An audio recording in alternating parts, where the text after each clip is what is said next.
అసెంబ్లీలో మనం మాట్లాడే ప్రతి మాట రాష్ట్రం మొత్తం వెళ్తా ఉంటుంది. మొన్నటి వరకు మీరు చూస్తే అసెంబ్లీ ప్రొసీడింగ్స్ వస్తే టీవీ కట్ చేసేవాళ్ళు బూతులు వినలేక.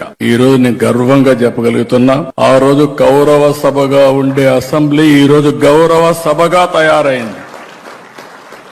ప్రజలు కూడా మనల్ని ఫాలో అయ్యే పరిస్థితికి వచ్చారు. ప్రజలకు కావాల్సిన సమస్యల పరిష్కారం, ఒక పాజిటివ్ మెసేజ్ కావాలి. బూతులు తిట్టిన వాడికి ఆనందం గాని ప్రజలకు కాదని చెప్పి కూడా నేను మీకు తెలియజేస్తున్నా.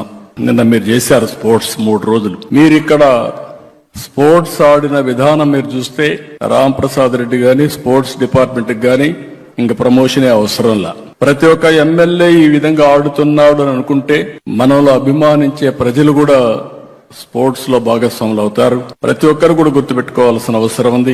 లైఫ్ లాంగ్ స్పోర్ట్స్ అనేది జీవితంలో ఒక మేజర్ కార్యక్రమంగా ఉండాలి. ఎప్పుడూ చూడనటువంటి బ్రహ్మాండమైనటువంటి కల్చరల్ ప్రోగ్రామ్స్ దగ్గర నుంచి స్పోర్ట్స్ ప్రోగ్రామ్స్ దగ్గర నుంచి అసెంబ్లీ కూడా నేను చూశాను. ఎవరికి ఎవరు పోటీపడి మాట్లాడారు, సబ్జెక్ట్ పర్ఫెక్ట్ గా చేశారు. ఒక మీనింగ్ఫుల్ అసెంబ్లీ జరిగింది. దానికి నేను గర్వపడుతున్నానని చెప్పి కూడా నేను మీకు తెలియజేస్తున్నా.